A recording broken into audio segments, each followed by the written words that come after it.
আওয়ামী লীগের কার্যনির্বাহী কমিটির সভায় দলকে নির্বাচনের জন্য প্রস্তুতি দেওয়ার নির্দেশনা দেওয়া হয়েছে, সেই খবর আপনারা অনেক আগেই জানেন।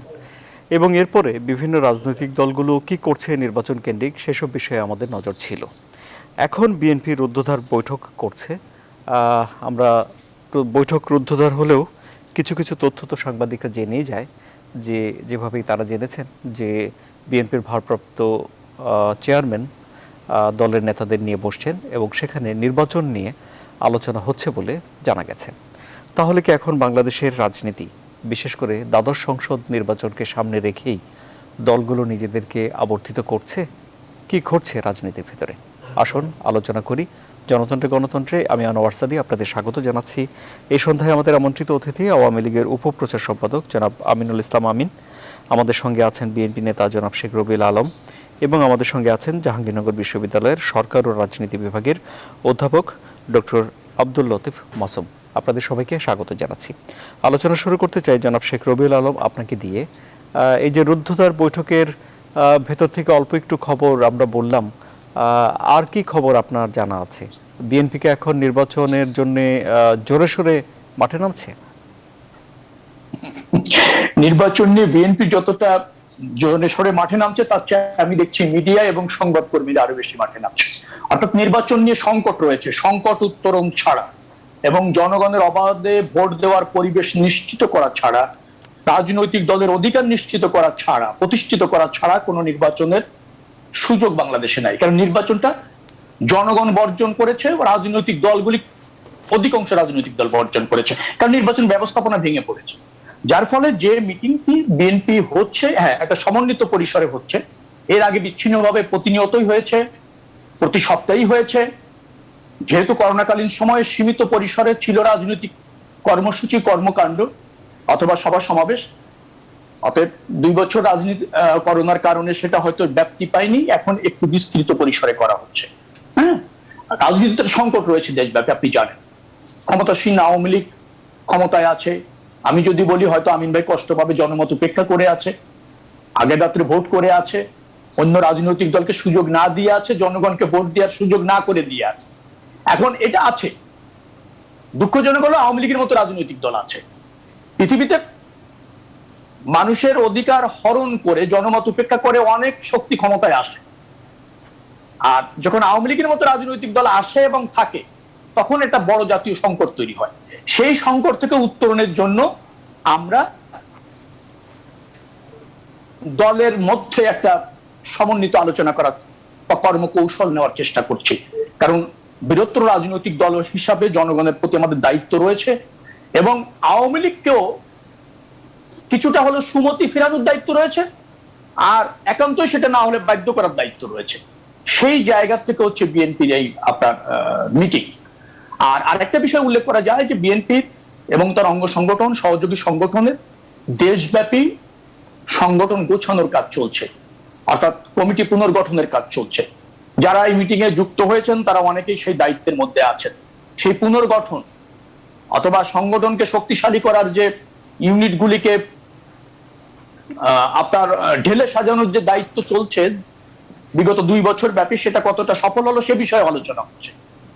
তো রাজনীতিতে তো আলোচনা থাকবে, কর্মকৌশল থাকবে, বিদ্যমান পরিস্থিতি, সম্ভাব্য পরিস্থিতি, পরবর্তী পরিস্থিতি বিবেচনায় রেখে এই রাজনৈতিক সংকট, জাতীয় যে সংকট রয়েছে তার উত্তরণের একটা পন্থা, অথবা সেটাকে কিভাবে বেগবান করা যায়, কি প্রক্রিয়ায় জনগণের অধিকার প্রতিষ্ঠিত করা যায়, রাজনৈতিক দলের অধিকার প্রতিষ্ঠিত করা যায়, সরকারের যে জনবিচ্ছিন্নতা রয়েছে সেটাতে সরকারকে কিভাবে আগামী নির্বাচন এবং রাজনীতির যে অপকৌশল সরকার নিচ্ছে তা থেকে বিরত রাখা যায় বা ধরেন প্রতিরোধ করা যায়, তার একটা অংশ হবে এই মিটিং, আমি নিশ্চিত।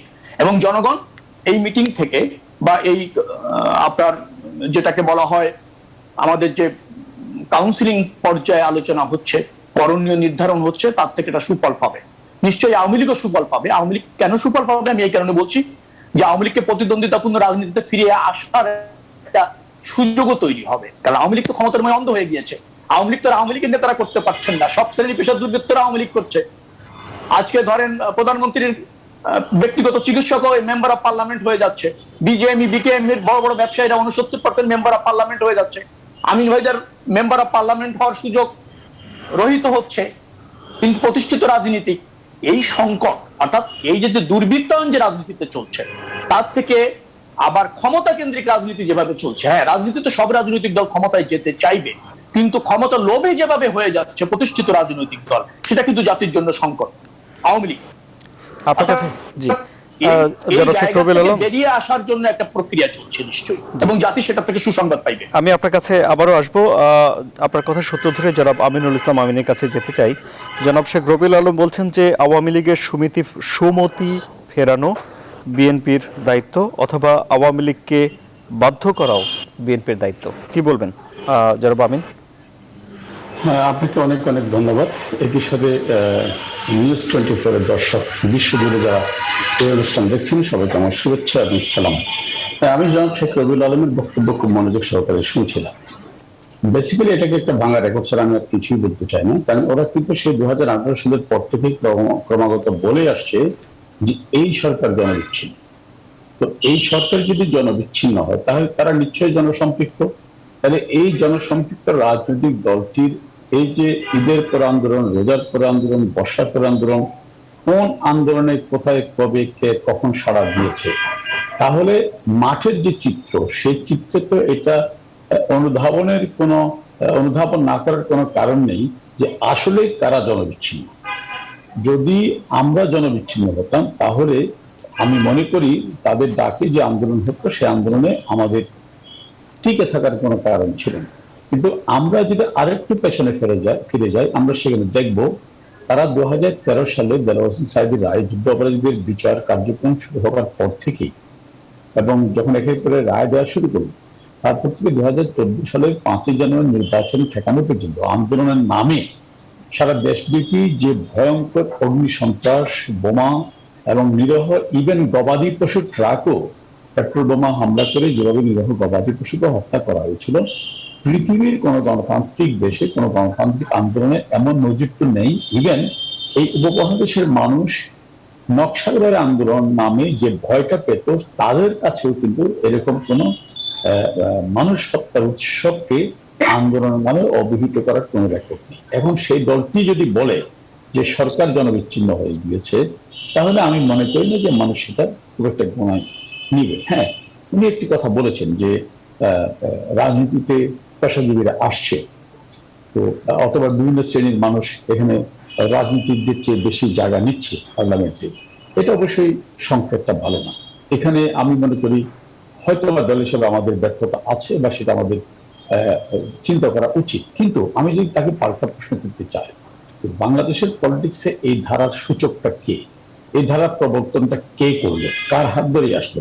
কে বলেছিলেন যে I make difficult politics for the politician? এবং যার অনিবার্য পরিণতি আমরা কি দেখলাম? উনি যেটা বলছেন যে জনগণের ক্ষমতায়ন অথবা আওয়ামী লীগের মতো ঐতিহাসিক রাজনৈতিক দলের কাছ থেকে উনি এটা আশা করেনি, যে আওয়ামী লীগ ঐতিহাসিক গণতান্ত্রিক দল হিসেবে মেনে নেওয়ার যে সংস্কৃতি, এটাকে আমি অভিনন্দন জানাই। কিন্তু পাশাপাশি উনি যখন গণতন্ত্রের কথা বলেন, তাহলে উনি যে দলটির করছেন সেই দলের প্রতিষ্ঠাতা যিনি জেনারেল জিয়াউর রহমান, উনি আমি জানতে চাইব যে পৃথিবীর গণতন্ত্রের কোন সংজ্ঞায় একজন ব্যক্তি রাষ্ট্রপ্রধান এবং সেনাবাহিনী প্রধান একই সাথে মার্শাল ল চিফ অ্যাডমিনিস্ট্রেটর, তার প্রধান সামরিক আইন প্রশাসক ছিলেন? এটা গণতন্ত্রের কোন সংজ্ঞায় লেখা আছে? সুতরাং এই দল যদি আবার আমাদেরকে, বিশেষ করে আওয়ামী লীগের মতো একটা ঐতিহ্যবাহী রাজনৈতিক দল যারা অসাম্প্রদায়িক রাজনীতিকে চেতনা করে ধারণ করে সে 1949 সাল থেকে আজ অবধি মানুষের প্রতিটি লড়াই সংগ্রামে বিপদ আপদে কাছে থেকে রাজনীতি করে যাচ্ছে, তাদেরকে যদি, আমি মনে করি না যে তাদের এমন কোন দৌন্যতা হয়েছে যে একজন মার্শাল ল ডিক্টেটর, এবং যিনি শুধু তাই নয়, এখানে যদি বা কথাটা একটু হয়তো অপ্রাসঙ্গিক মনে হবে, শুধু একটু মনে করে দিই, উনি যখন উপপ্রধান সেনাপতি ছিলেন বঙ্গবন্ধুর আমলে, তখন তাকে যখন বঙ্গবন্ধুর খুনিরা বলেছিলেন যে আমরা একটা পরিবর্তন করতে চাই, উনি সেদিন তার ওত অনুযায়ী সেই খুনিদেরকে বিরুদ্ধে ব্যবস্থা গ্রহণ না করে তাদেরকে বলেছিলেন ইউ গো হ্যাড। সুতরাং এরকম একজন লোক যে দলটি করছেন, আমার মনে হয় আগে সেই লোকের রাজনৈতিক বা রাজনীতির নামে যে শিক্ষাটা বা যে দলটি করছেন সেটা ছেড়ে এসে যদি উনি এই গণতন্ত্রের কথাগুলো বলেন, তাহলে আমার মনে হয় মানুষ তার বক্তব্যকে আরো বেশি ইতিবাচক দৃষ্টিভঙ্গি গ্রহণ করবে। সুতরাং আমরা মনে করি যে আওয়ামী লীগ সঠিক পথে আছে, এবং সঠিক পথে আছে বলে আজকে করোনা প্যান্ডামিকের মধ্যেও শত বিভ্রান্তি এবং শত প্রতিযোগিতা ডিঙিয়ে আজকে বাংলাদেশ অর্থনৈতিক বিচার বলেন, সামাজিক সূচক বলেন, প্রতিটি ক্ষেত্রে ইতিবাচক অবস্থান আছে। এটা সরকার, আওয়ামী লীগের প্রধানমন্ত্রী, আওয়ামী লীগের নেত্রী এবং মাননীয় প্রধানমন্ত্রী সঠিক দিক নির্দেশনা এবং সঠিক নেতৃত্বের কারণে। জি, আমি আপনার কাছে আবার আসবো। অধ্যাপক ডক্টর আব্দুল লতিফ মাসুম, আপনি তো দুই দলের দুই মুখপাত্রের কথা শুনলেন। আপনার কি মনে হচ্ছে যে দেশের রাজনীতি এখন নির্বাচনকে ঘিরে আবর্তিত হতে শুরু করেছে? আপনাকে অনেক ধন্যবাদ। আমি প্রথম যে কথাটি বলতে চাই, রাজনীতিকদের উপলব্ধির জন্য, নাগরিক সাধারণের জানার জন্য এবং সুশীল সমাজের কর্মকাণ্ডের জন্য সেটি হচ্ছে জাতি গভীর সংকটে নিয়োজিত। বাংলাদেশ দেশ, জাতি, রাষ্ট্র একটি গভীর সংকটে নিবেদিত হয়েছে। সেই সংকটটা কি? সেই সংকটটা হচ্ছে গণতন্ত্রের সংকট, প্রকারান্তরে নাগরিক স্বাধীনতার সংকট। আমরা বুঝি যেখানে নাগরিক স্বাধীনতা রয়েছে সেখানে গণতন্ত্র রয়েছে, এবং যেখানে গণতন্ত্র রয়েছে সেখানে স্বাধীনতা রয়েছে। সুতরাং আমরা যে একটা সংকটের মধ্যে আবর্তিত বিবর্তিত হচ্ছি, সেটি আগে রাজনীতিকদের বোঝা উচিত। বর্তমান সময়ে তিনটি শব্দ দ্বারা বা তিনটি প্রত্যয় দ্বারা আমি রাজনৈতিক ব্যবস্থাকে বিশ্লেষণ করতে চাই। দুজন রাজনীতিকদের কথা আপনারা বুঝতে পেরেছেন যে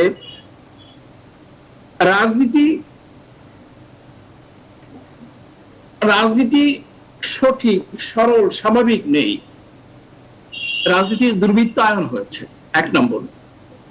ক্রিমিনালাইজেশন অফ পলিটিক্স যেভাবে আমরা বলি, প্রথমত। দ্বিতীয়ত কমার্শিয়ালাইজেশন অফ পলিটিক্স হয়েছে, এই কমার্শিয়ালাইজেশন অফ পলিটিক্স। এবং অবশেষে আমলাকরণ রাজনীতি। এই তিনটি প্রত্যয় বা তিনটি বিভাজন, তিনটি বিষয়ানুগ ব্যাখ্যা আমরা পেতে পারবো যদি আমরা বিগত 50 বছরের দিকে তাকাই। শুধুমাত্র একটি রাজনৈতিক দল বিএনপি বা শুধুমাত্র একটি রাজনৈতিক দল আওয়ামী লীগকে দোষারোপ করে লাভ নেই। আমাদের সর্বাঙ্গীন চরিত্রে কর্মকাণ্ডই এই গোটা জাতির রাজনৈতিক পরিচয়, রাজনৈতিক সংস্কৃতি, রাজনীতির বিষয় বৈশিষ্ট্য, সামাজিকীকরণ, অর্থনীতি সবকিছু মিলিয়ে এটি হতে পারে। আমরা বুঝি গণতন্ত্র শুধুমাত্র একটি শাসন পদ্ধতি নয়, গণতন্ত্র একটি জীবন পদ্ধতিও বটে। আমরা বলি গণতন্ত্র, democracy is a way of life. তো আপনি যদি গণতন্ত্রকে নিজে ধারণ না করেন ব্যক্তিগত আচরণে, ব্যক্তিগত ব্যবহারে, ব্যক্তিগত সংস্কৃতিতে, তাহলে পারে ওই ব্যক্তি বা দল যদি শাসন ব্যবস্থায় প্রতিষ্ঠিত হয়, সেটি তো গণতন্ত্রের প্রতিফলন ঘটাবে না। দ্বিতীয়ত, পদ্ধতিগতভাবে গণতন্ত্রের সর্বনাশ আমরা করেছি। বাকশালের মাধ্যমে সর্বনাশ হয়েছে, সামরিক শাসনের মাধ্যমে সর্বনাশ হয়েছে। এখন ব্যক্তিগত স্বৈরাচারের মাধ্যমে, এই মুহূর্তে ব্যক্তিগত স্বৈরাচারের মাধ্যমে গণতন্ত্রের সর্বনাশ সাধিত হয়েছে। আমাদের জীবনাচারে গণতন্ত্র নেই এবং আমাদের পদ্ধতিগতভাবে গণতন্ত্র। অধ্যাপক ডক্টর আব্দুল লতিফ মাসুম, নির্বাচন ব্যবস্থাটি, আমি একটা কথা শেষ করি। ডক্টর মাসুম, আপনার কাছে ছোট্ট প্রশ্ন, যে ব্যক্তিগত স্বৈরতন্ত্রের মাধ্যমে যে দেশের গণতন্ত্র ব্যাহত হচ্ছে, এর দু একটা উদাহরণ আপনি দিতে পারেন? জি, উদাহরণ স্পষ্ট। এটা তো কোনো ব্যবস্থা, এটা তো কোনো গোপন বা কোনো কিছু বিষয় নাই। গণতন্ত্র সংহত হয়, গণতন্ত্রের প্রমাণাদি প্রকাশিত হয় চর্চার মাধ্যমে। এর সবচাইতে বড় প্রকৃষ্ট উদাহরণ, উত্তম উদাহরণ হচ্ছে নির্বাচন। আপনি যদি বিগত 12 বছরে আওয়ামী লীগের আমলের নির্বাচন সমূহ পর্যালোচনা করেন, তাহলে পরে আপনি এর প্রমাণ পাবেন। এই নির্বাচন ব্যবস্থা সর্বনাশ সাধিত হওয়ার মাধ্যমে গণতন্ত্রের ভিত্তি একেবারেই বিপর্যস্ত হয়ে পড়েছে। 2014 সালে কি হয়েছিল, আমি আপনার কাছে আসছি। 2018 সালে কি হয়েছিল, এবং গ্রাম বাংলায় যে নির্বাচন হচ্ছে, একটা সাধারণ একটা ইউনিয়ন কাউন্সিলের নির্বাচনও স্বাধীন, সরল, সঠিকভাবে হয় না। সেখানে লোকেরা স্লোগান দেয়, আওয়ামী লীগের লোকেরা। জি, অধ্যাপক ডক্টর আব্দুল লতিফ মাসুম, আমি আবার আপনার কাছে আসবো। মেম্বার গোপনে এইভাবে নির্বাচন ব্যবস্থা, যেটি গণতন্ত্রের মূল ভিত্তি, মূল আকর, সেটি বিনষ্ট হয়েছে। তার আর কি প্রমাণ লাগবে? জি, জনাব ডক্টর মাসুম, আমি আপনার কাছে আসবো। আমি আপনার কথা সূত্র ধরে জনাব আমিনুল ইসলাম আমিনের বক্তব্য একটু শুনতে চাই। যে প্রফেসর মাসুম বলছেন যে ব্যক্তিগত স্বৈরতন্ত্রের কারণে এখন গণতন্ত্র ব্যাহত হচ্ছে। জনাব আমিন, কি বলবেন আপনি? মাসুম যে কথাটি বললেন যে ব্যক্তিগত স্বৈরতন্ত্র, আপনি তার একটা ব্যাখ্যা চাইলেন, উদাহরণ চাইলেন, তিনি সে উদাহরণটি টানতে পারলেন না। এবং উনি যেটি বলছেন গণতন্ত্র নেই, গণতন্ত্র না থাকলে উনি এই কথাগুলো বললেন কি করে? গণতন্ত্র না থাকলে তিনি আজকে রাতে অ্যারেস্ট হয়ে যেতেন। ওনার এই সম্পূর্ণ ভিত্তিহীন কথাগুলোই প্রমাণ করে একেবারে টোটালি ফেক বেসড। যেমন উনি বাকশালের মাধ্যমে গণতন্ত্রের সর্বনাশ যে কথাটা বলছেন, আমি ডক্টর মাসুমকে ওপেন একটা চ্যালেঞ্জ দিলাম, সাহস করে আমার সাথে একদিন 1 ঘন্টা বসেন। বাকশালের গণতন্ত্রকে হত্যা করেনি। আপনি জানেন না, বাকশাল সিস্টেমে চালু হয়নি। বাকশাল সিস্টেম চালু হওয়ার পরে একটি নির্বাচন হয়েছিল কিশোরগঞ্জে। সেখানে প্রার্থী ছিলেন তৎকালীন উপরাষ্ট্রপতি সৈয়দ নজরুল ইসলামের আপন ছোট ভাই এবং আরেকজন স্কুল মাস্টার। সে নির্বাচনে স্কুল মাস্টার জয়লাভ করেছিলেন। তাহলে বাকশালের মাধ্যমে যদি ভোট না থাকতো, গণতন্ত্র না থাকতো, সেখানে একজন স্কুল মাস্টারের জেতার কোনো সম্ভাবনা ছিল না, হতো না। মূলত বাকশাল সিস্টেমটা যেটা ছিল একটা পার্ট, আমি টোটাল পার্টটা বলছি না। সেখানে যেমন একটু আগে শেখ রবিউল আলম যে কথাটি বলছেন যে রাজনীতিতে পয়সাওয়ালারা আসছে, ব্যবসায়ীরা আসছে বা অনেক জন আসছে, তখন কিন্তু বাকশাল সিস্টেমে সেই সুযোগটা হতো না কারো। বাকশাল সিস্টেমে যে কজন প্রার্থী থাকতো, সেই প্রার্থী প্রত্যেকের আর্থিক খরচ থেকে শুরু করে কয়টা মিটিং করবে, কয়টা জনসভা করবে, সবকিছুই সরকারি ব্যবস্থা করত। এবং সেখানে মানুষ তাদের বক্তব্য দিত। সেখানে 500 টাকা একটি সার দিয়ে ভোট কেনার কালচারটা হতো না, যে কারণে অটোমেটিকলি একজন যোগ্য প্রার্থী বেরিয়ে আসতো। সুতরাং সেটা না জেনেই ডক্টর মাসুম যে দায়িত্ব জ্ঞানহীন কথা বললেন যে বাকশাল সিস্টেমের মাধ্যমে গণতন্ত্র সর্বনাশ হয়েছে, সেটা কোনোভাবে মেনে নেওয়া যায় না। কিন্তু উনি এত বড় উদ্যুক্তপূর্ণ এবং ভুল ইনফরমেশন জাতিকে দেওয়ার পরেও ওনার কথা বলার স্বাধীনতায় প্রমাণ করে বর্তমানে গণতন্ত্র আছে কি নেই। সুতরাং আমি মনে করি এই বিষয়গুলো একটু মাথায় রেখেই কথা বলা উচিত। এবং আপনি যেটা জানতে চাইলেন যে একজন ব্যক্তিগত স্বতন্ত্রের উদাহরণ দেন, উনি 2014 সেটা উনি দিতে পারেন। উনি 2014 নির্বাচনের কথা বলেছেন। ডক্টর মাসুমের কাছ থেকে আমি জানতে চাইবো 2014 নির্বাচন ছাড়া বিকল্পটা কি ছিল? 2014 নির্বাচনে কি আওয়ামী লীগ বলেছিল যে বিএনপির কেউ ইলেকশন করতে পারবে না, অথবা জামাতের কেউ? অবশ্যই বলেনি। অথবা বাংলাদেশের সংবিধানের কোথাও কি লেখা আছে যে বিএনপি বা আওয়ামী লীগ নির্বাচনে অংশগ্রহণ না করলে সে নির্বাচন অবৈধ হবে? অথবা কত পার্সেন্ট মানুষ ভোট দিলে, অথবা কতজন প্রার্থী আনকন্টেস্টে জিতলে, অথবা কতজন প্রার্থী কয়জন প্রতিদ্বন্দ্বিতা করলে নির্বাচন বৈধ হবে, অসাংবিধানিক হবে না? এটা কোথাও লেখা আছে? যদি উনি এই ব্যাখ্যাগুলো দিতে পারেন, হ্যাঁ সংবিধানে ব্যাখ্যা আছে আনকন্টেস্টে হলে ভোট অবৈধ হবে, অথবা বিএনপি বা আওয়ামী লীগ পার্টিসিপেট না করলে নির্বাচন অবৈধ হবে, এরকম ব্যাখ্যা যদি দিতে পারে, আমি প্রকাশ্যে ঘোষণা দিচ্ছি আমি সারা জীবন ডক্টর মাসুমের গোলামি করবো। সুতরাং এই বিষয়গুলো না জেনে টেলিভিশন টক শোতে এসে আমি মনে করি এইভাবে জাতিকে বিভ্রান্ত করা কোনোভাবেই উচিত নয়। এই কথাটা মাথায় রাখা উচিত। আরেকটি কথা উনি বলেছেন, হ্যাঁ অবশ্যই আমি স্বীকার করি, যেটা শেখ রবিউল আলমের সাথে আমি একমত, যে আমাদের রাজনৈতিক সংস্কৃতি অধঃপতনের দিকে যাচ্ছে। এই অধঃপতনের দিকে যাওয়ার জন্য অ্যাবসলিউটলি শুধু রাজনৈতিক দলগুলোকে দায়ী করলে হবে না। আমাদের এটাও ভাবতে হবে যে আমাদের একজন আমলা অথবা একজন ডক্টর মাসুমরা যখন নির্বাচনে আসার আগে কোন দলে গেলে নমিনেশন পাওয়া যাবে, কোন দলের নমিনেশন পেলে মন্ত্রী হওয়া যাবে, এমপি হওয়া যাবে, সেটা বুঝেই যখন তারা সিদ্ধান্ত গ্রহণ করেন, তখন বুঝতে হবে সমাজের পচনটা কোন জায়গা থেকে শুরু হয়েছে। এই জায়গাটাই আমরা যারা সুশীল বলছি, আমরা যারা সুস্থ চিন্তার কথা বলছি, আমরা আমাদের দায়িত্ব পালন করছি কিনা।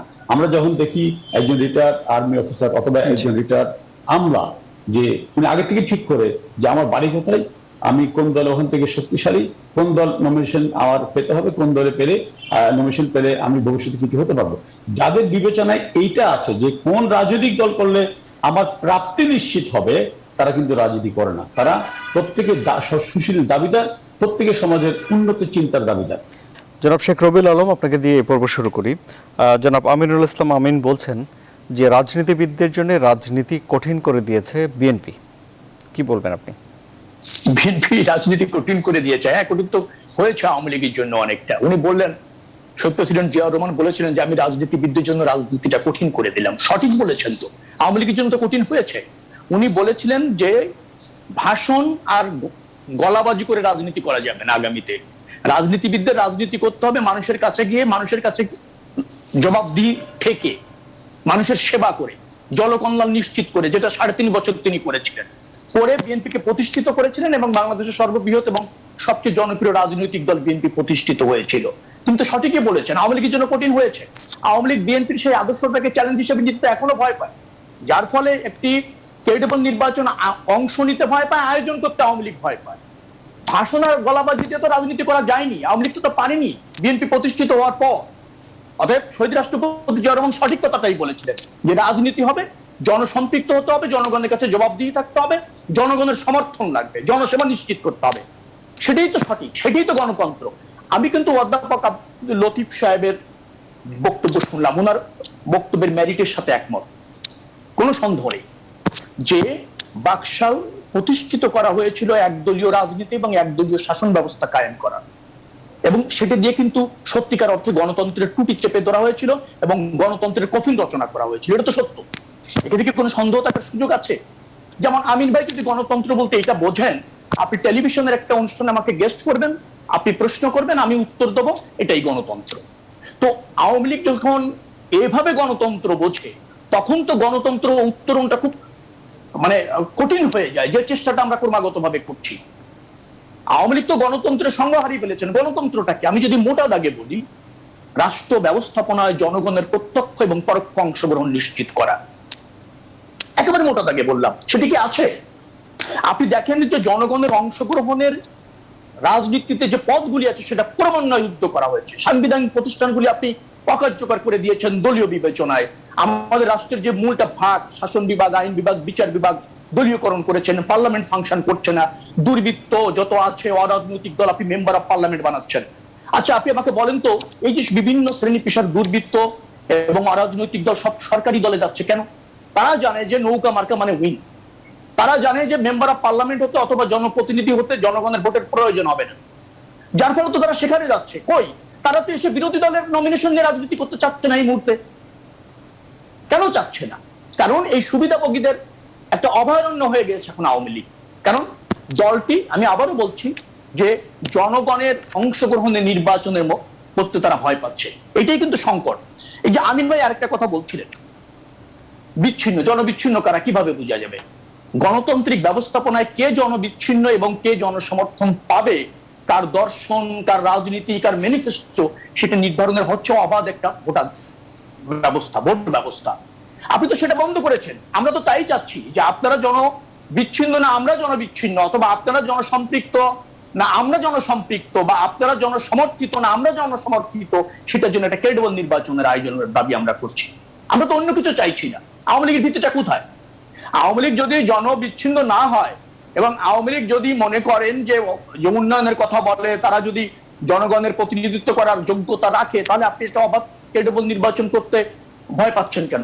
কেন আয়োজন করছেন না? আমাদের দাবি তো ক্রেডিবল নির্বাচন। আমরা বলছি যে সব দল সমান সুযোগ পাবে, জনগণ অবাধে ভোট দেবে, জনগণ তার জনপ্রতিনিধি নির্বাচিত করবে। এই সুযোগ তুমি রহিত করেছো, বন্ধ করেছো, উন্মুক্ত করো এবং সেটা আয়োজন করো। আয়োজন করার এই কারণে বলছি যে বন্ধটা তুমি করেছো, তুমি পঞ্চদশ সংশোধনী করেছো পক্ষপাতমূলক ভাবে, তুমি সাংবিধানিক প্রতিষ্ঠানগুলি অকার্যকর করেছো এবং সেখানে নিয়োগ দিচ্ছ দলীয় বিবেচনায়। আওয়ামী অনুগত লোক দিয়ে। তুমি আইন শৃঙ্খলা রক্ষাকারী বাহিনী, নির্বাচন কমিশন এবং আওয়ামী লীগের নেতাকর্মীরা নির্বাচনের আগের দিন থেকে একাকার হয়ে যাচ্ছে। সেখানে ভিন্ন প্রার্থী, অন্য দলের প্রার্থী অথবা ভোটারের কোনো সুযোগ থাকছে না। যে পথ তুমি বন্ধ করেছো সেটা তুমি উন্মুক্ত করো। এই জায়গাগুলি তো ন্যায্য দাবি, জনস্বার্থে দাবি। অধ্যাপক লতিফ সাহেব যথার্থ বলছিলেন, আপনি নির্বাচনের দিকে যান, মানুষ আজকে অনীহা। ঠিক আছে, রাজনৈতিক দলের অনীহা ছিল, ভোটারদের অনীহা, ভোটাররা ভোট করতে যাতে চায় না, ভীত। তারা জানেন যে পছন্দের প্রার্থীকে আমি ভোট দিতে পারবো না। এই যে স্বাধীনতার 50 বছর পরে আওয়ামী লীগ জনগণের অধিকার যে হরণ করার কি প্রয়োজন ছিল, একটাই প্রয়োজন, সেটা হচ্ছে ক্ষমতা লুভিতা। এবং তারা জানে যে তাদের যে দর্শন, তাদের যে রাজনীতি, সেটা জনগণ কখনো গ্রহণ করে না। 96ও করেনি। তত্ত্বাবধায়ক সরকারের নির্বাচন, জাতীয় পার্টি 146 সিট পেয়েছিল আওয়ামী লীগ, জাতীয় পার্টির সমর্থন ছাড়া সরকার গঠন করতে পারেনি। 2014-তে নির্বাচনের দিন তার আগে সরকার গঠন করে ফেললেন। তার 154 সিট বিনা প্রতিদ্বন্দ্বিতা হয়ে গেলে নির্বাচনের দিনটা তো আর সরকারের জন্য অপেক্ষা থাকলো না, জনগণের ভোটের জন্য তো অপেক্ষা করতে হলো না আওয়ামী লীগকে, সরকার তো হয়ে গেল। 2018 নির্বাচনটা করলেন আগের রাত্রে। এইভাবে ক্ষমতায় থেকে রাষ্ট্রযন্ত্র ব্যবহার করে জনাব শেখ রবিউল আলম থাকা একটা আওয়ামী লীগের দেউলিয়াত্বের অসত্য ছাড়া কিছু। আমরা এটার পরিবর্তন চাই। আমি আপনার কাছে আসবো জনাব শেখ রবিউল আলম, আপনার অভিযোগ গুরুতর। জনাব আমিনুল ইসলাম আমিন, জনাব শেখ রবিউল আলম বলছেন যে আওয়ামী লীগের রাজনীতি জনগণ গ্রহণ করে না। আওয়ামী লীগের রাজনীতি জনগণ গ্রহণ না করলে 49 সাল থেকে এই দলটি আজ অবধি এই জায়গায় আছে কিভাবে? উনি যে কথাগুলো বললেন, আমি তাকে ধন্যবাদ জানাই যে জিয়া রহমান আওয়ামী লীগের জন্য রাজনীতি কঠিন করেছেন, এই কথাটি স্বীকার করেছেন, যেগুলো ব্যাখ্যা দিয়েছেন উল্টো। কারণ জিয়াউর রহমান বঙ্গবন্ধুর খুনিদের সাথে ছিলেন, খুনিদেরকে তার প্রমাণ উনি প্রতিষ্ঠিত করেছেন, ইনডেমনিটি দিয়েছেন, তাদেরকে আন্তর্জাতিকভাবে বাংলাদেশকে একটা খুনি রাষ্ট্র হিসেবে প্রতিষ্ঠিত করেছেন, তাদেরকে দূতাবাসে চাকরি দিয়ে। এবং তার স্ত্রী 1996 নির্বাচনে বঙ্গবন্ধুর আরেকজন খুনি বজলুল হুদাকে তার ফরমাইশি পার্লামেন্টে বিরোধী দলের নেতা বানিয়ে তারা আসলে আওয়ামী লীগের জন্য রাজনীতি ডিফিকাল্ট করেছিলেন। কিন্তু আওয়ামী লীগের জনসম্পৃক্ততার কারণে এত ডিফিকাল্টিজের পরেও আওয়ামী লীগ আবার মানুষের ভালোবাসাকে পুঁজি করে নির্বাচনের মাধ্যমে ক্ষমতায় এসেছে। তাদের নেতা জিয়া রহমানের মতো বন্দুকের নলে কাউকে ক্ষমতা উৎখাত করে নয়। উনি 2014 নির্বাচনের কথা বলছেন, আমি আবার বলছি 2014 নির্বাচনে তাকে বা তাদের দলকে আওয়ামী লীগ বা কেউ কি নির্বাচনে আসতে নিষেধ করেছিল নাকি কোনো নিষেধাজ্ঞা আরোপিত ছিল? কিন্তু 77 সালে যে নির্বাচন হয়েছিল, উনি যে বললেন যে জিয়া রহমান মানুষকে রাজনীতিবিদদেরকে মানুষের কাছে নিয়ে গিয়েছেন, তো 77 সালে যে হানা ভোটের নির্বাচন হলো, যেখানে প্রায় প্রতিটি ভোট কেন্দ্রে 100%-এর বেশি ভোট হ্যাঁ ভোট পেল জিয়া রহমান, সেখানে কারা প্রতিদ্বন্দ্বী ছিলেন, সেখানে কাকে নির্বাচন করতে সুযোগ দেওয়া হয়েছিল? সেখানে তো কাকে নির্বাচন করারই সুযোগ দেওয়া হয়নি। আর 96-এর 15 ফেব্রুয়ারি নির্বাচনে তো তৎকালীন প্রধান নির্বাচন কমিশনার মাগুরা থেকে পালিয়ে এসেছিলেন এবং বলেছিলেন যে ভাই ভোটের কোনো পরিবেশ নেই। আমার কথা হচ্ছে কি, আপনি হয়তো বলবেন যে আপনি পুরনো কথা বলছেন কেন, কিন্তু পুরনো কথা বলছি এই কারণেই, পুরনো ভুল থেকে যদি শিক্ষা নিতে না পারি, পুরনো সঠিক অবস্থান থেকে যদি অনুপ্রেরণা নিতে না পারি, তাহলে আগাবো কি করে? এবং উনি যে বলছেন যে তারা এত ফেয়ার, এত জনগণের ভালোবাসা যদি বিশ্বাস করতেন, তাহলে 2007-এর পরে ওদের 111 সরকার ক্ষমতা আসার পরে তাহলে 1,18,000 ভুয়া ভোটার কি করে বাতিল হলো, কেন সেটি করা হয়েছিল, এর কোনো জবাব তাদের কাছে নেই। এবং আমি আরেকটা কথা বলি, বারবার এই গোষ্ঠীটি বঙ্গবন্ধুর বাকশালকে একদলীয় শাসন বলে একটা চরম মিথ্যা অপবাদ মানুষের উপর চাপিয়ে দিচ্ছেন। বাকশাল একটি জাতীয় দল ছিল। আপনি এখনো মালয়েশিয়া স্বাধীনতার পর থেকে একটি জাতীয় প্ল্যাটফর্মে সরকার পরিচালিত হচ্ছে। দ্বিতীয় বিশ্বযুদ্ধের পরে জার্মানিতে সমস্ত রাজনৈতিক দলগুলো বসে এক হয়ে সরকার পরিচালনা করেছিল। 75-এর 25 জানুয়ারি পার্লামেন্ট আমাদের সংবিধান সংশোধনের মাধ্যমে বঙ্গবন্ধু যে বাকশাল সিস্টেম করেছিলেন, সেখানে জাসদ বাদ দিয়ে বাংলাদেশের সেই সময়ে প্রধান যে দুটি বিরোধী দল ছিল, ন্যাপ মোজাফফর এবং কমিউনিস্ট পার্টি, দুটাই আওয়ামী লীগের সাথে জাতীয় সরকারে ছিল। সুতরাং এই জাতীয় সরকারকে একদলীয় শাসন বলে অভিহিত করা হচ্ছে সত্যের 100 ভাগ অপলাপ। বরঞ্চ স্বৈরাচারী অথবা একদলীয় শাসন ব্যবস্থা তারাই করেছে যারা সংবিধানকে বন্দুকের নলের মুখে ঠেকিয়ে রেখে মার্শাল ল জারি করে একই সাথে, আমি আগে বলছি আবার বলছি এটা জবাব দিক, একই সাথে প্রধান সামরিক আইন প্রশাসক, একই সাথে সেনাবাহিনী প্রধান এবং একই সাথে রাষ্ট্রপতির পদ নিয়েছিলেন। তারাই একক স্বৈরাচারের প্রতিবিম্ব, এরাই নিদর্শন, যেটা একটু আগে ডক্টর মাসুম সাহেব বলতে চেয়েছিলেন, হয়তো উনি লজ্জায় উদাহরণটা দেননি, এরাই হচ্ছে উদাহরণ। সুতরাং আচ্ছা, আমি যেটা বলছি, যেটা বলতে চাই যে এই পাল্টা অভিযোগের মধ্যে আমরা যদি ঘুরপাক খেতে থাকি আমরা সমাধানে যেতে পারবো না। আমরা যদি নিজেদের ভুলগুলো সংশোধন করে সামনের দিকে এগোতে পারি তাহলে হয়তো একটা ইতিবাচক পরিবর্তন আসবে। সেই জন্য নিজেদের সীমাবদ্ধতাগুলোকে স্বীকার করার মানসিকতা থাকতে হবে। জি, আমি আপনার কাছে আবারও আসবো। জনাব অধ্যাপক ডক্টর আব্দুল লতিফ মাসুম, আপনার বক্তব্যের সঙ্গে তো জনাব আমিনুল ইসলাম আমিনের যথেষ্ট দ্বিমত আছে, কি বলবেন আপনি? জনাব আমিনুল ইসলামের উদ্দেশ্যে সক্রেটিসের সেই বহুল কথিত উক্তিটি মনে করিয়ে দিতে চাই। সক্রেটিস বলেছিলেন, আমিনুল ইসলামের সাথে আমি একমত যে আমি জানি না, কিন্তু ওই সক্রেটিসের সেই উক্তিটি হলো এই যে আমি জানি না যে আমি কিন্তু তা জানি, আর আপনি জানেন না যে আপনি জানেন না। এটি হচ্ছে একজন আপনি একটু বাকশালের ব্যাখ্যা দেন না, আপনি রাজনীতিবিদ রাখেন বাকশাল সিস্টেম, আপনি আমার কথা বলবেন, আগে আপনি এটা সমালোচনা করলেন কেন? বাকশাল ইমপ্লিমেন্টেশনই হয়নি। আমার কথা শেষে বলবেন, কথা মাঝখানে বাসাতে আপনি তো ব্যক্তিগতভাবে সময়সীমা অতিক্রম করছেন। বলেন। না না না, এটা বলেন। ব্যক্তিগতভাবে আপনি সময়সীমা অতিক্রম করছেন। আপনি আমার কথা বলার পরে আপনি কথা বলেন, বলেন সেই লিবার্টি আছে, আপনাকে তো মানে উপস্থাপক সেই সুযোগ দেবেন। বলেন না, আপনি বলেন। আমি সেটা বলতে চাচ্ছি যে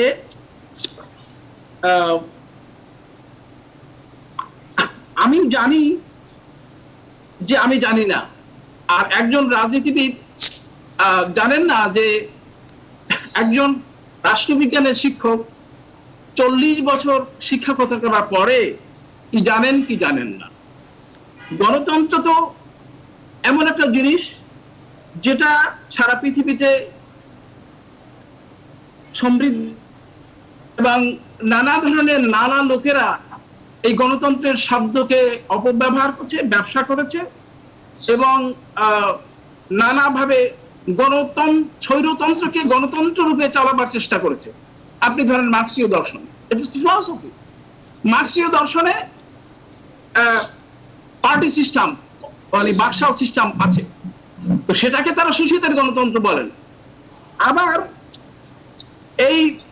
এই যে ইন্দোনেশিয়ায় নাসের বা সুকার্নো, এরা গণতন্ত্রকে বলছেন, রাষ্ট্রবিজ্ঞানীরা বলেন এটাকে নিয়ন্ত্রিত গণতন্ত্র চালু করেছিলেন। এখন পাশ্চাত্যের লোকেরা আমাদের এই তৃতীয় বিশ্বের লোকদেরকে বলছে অনুদার গণতন্ত্র, কেউ কেউ বলছে একদিনের গণতন্ত্র। কিন্তু আওয়ামী লীগের কৃতিত্ব এই যে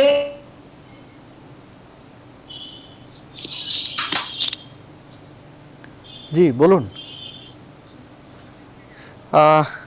প্রফেসর ডক্টর আব্দুল লতিফ মাসুম। আবেদন গণতন্ত্রকে ফিরিয়ে আনা। বিএনপি যে একেবারেই তারা একেবারেই ধোয়া ছোঁয়া এরকম কথা তো আমরা বলছি না। 50 বছরে, বিগত 50 বছরে যে সমস্ত রাজনৈতিক দলগুলো এই দেশ শাসন করছে, আমাদের দুর্ভাগ্য যে তাদের থেকে আমরা গণতন্ত্রের আচরণ পাইনি। ক্রমাগত এই ক্রমসমান আমরা ইকোনমিক্সে একটা বিধি পড়াই, ক্রমহ্রাসমান বিধি। সেই 50 বছর থেকে এ পর্যন্ত ক্রমহ্রাসমান গণতন্ত্র আমরা লক্ষ্য করেছি। গণতন্ত্রের চর্চা, গণতন্ত্রের ব্যক্তিগত জীবনবোধ আমরা লক্ষ্য করিনি। এটাই হচ্ছে গোটা জাতির জন্য দুর্ভাগ্যের বিষয়। জি, অধ্যাপক ডক্টর আব্দুল লতিফ মাসুম, আমি আপনার কাছে আবারও আসবো। জনাব শেখ রবিউল আলম, জনাব অধ্যাপক ডক্টর আব্দুল লতিফ মাসুম বলছেন যে এটি দুর্ভাগ্য এদেশের মানুষের যে গত 50 বছরে রাজনৈতিক দলগুলো গণতন্ত্র দেয়নি। কি বলবেন আপনি?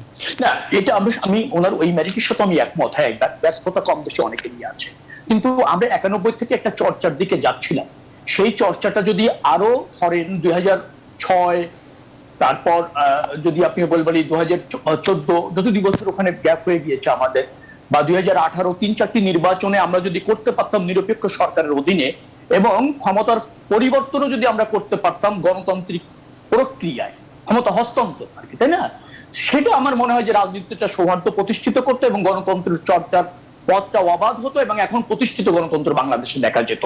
কিন্তু দুর্ভাগ্যজনক হলো সত্য, 2008-এ আওয়ামী লীগ ক্ষমতায় আসার পর যখন আপনার এই পঞ্চদশ সংশোধনীর মাধ্যমে তত্ত্বাবধায়ক সরকার কথা বন্ধ করে একদলীয় শাসন অনেকটা প্রতিষ্ঠিত করেছে, তখন আমাদের এই গণতন্ত্রের সংকট আরো প্রকট হয়েছে এবং অতি সম্প্রতি যে সংকট সেটা আওয়ামী লীগের হাত ধরেই হয়েছে।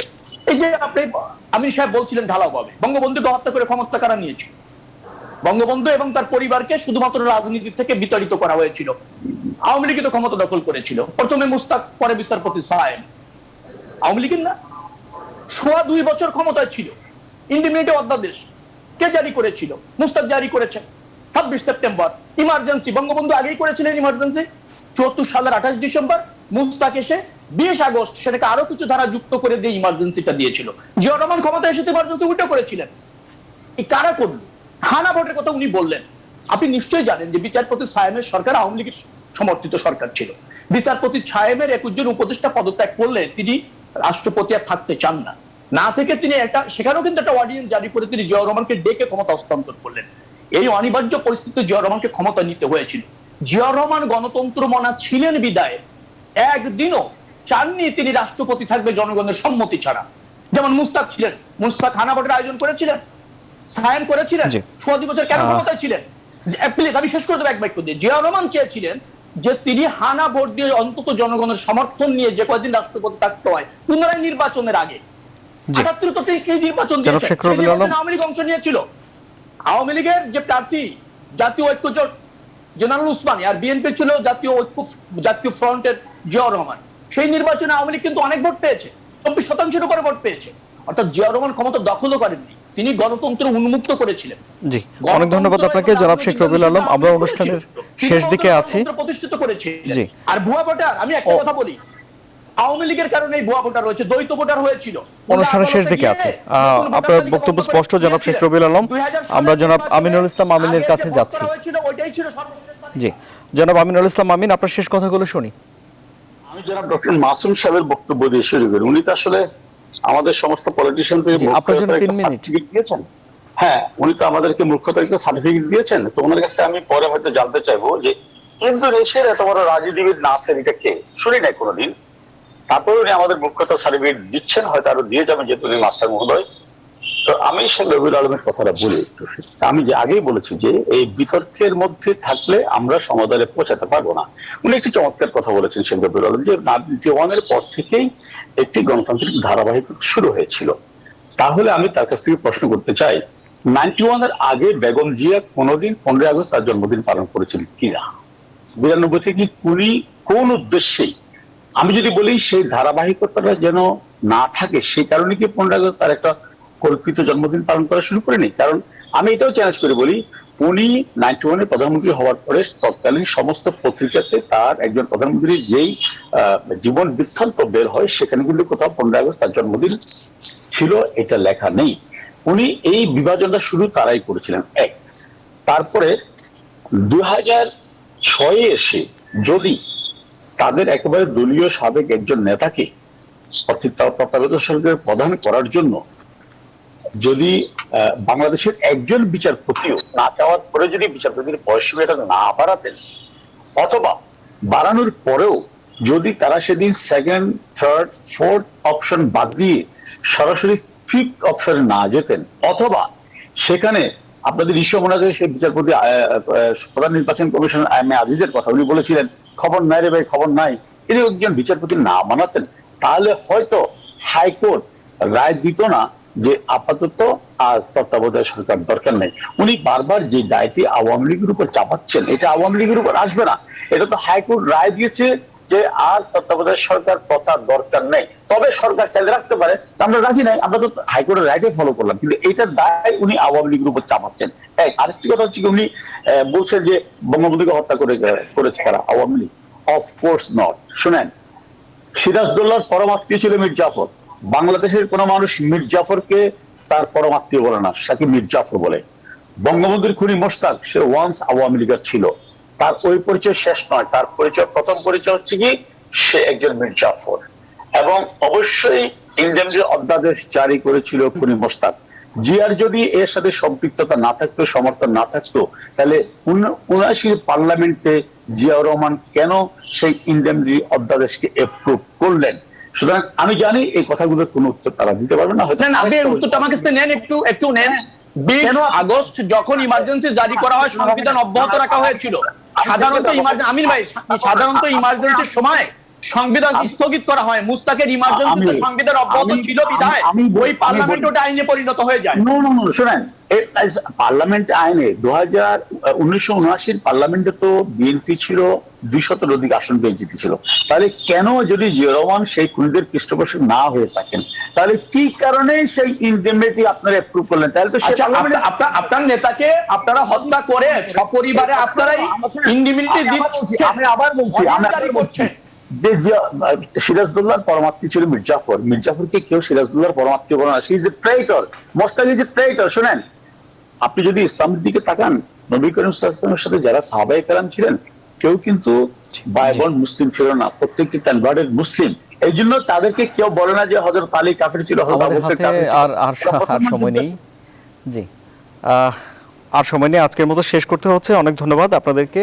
আরো খবর ও বিশ্লেষণ জানতে সুপ্রিয় দর্শক আপনারা ভিজিট করুন www.news24bd.tv। সবাইকে ধন্যবাদ।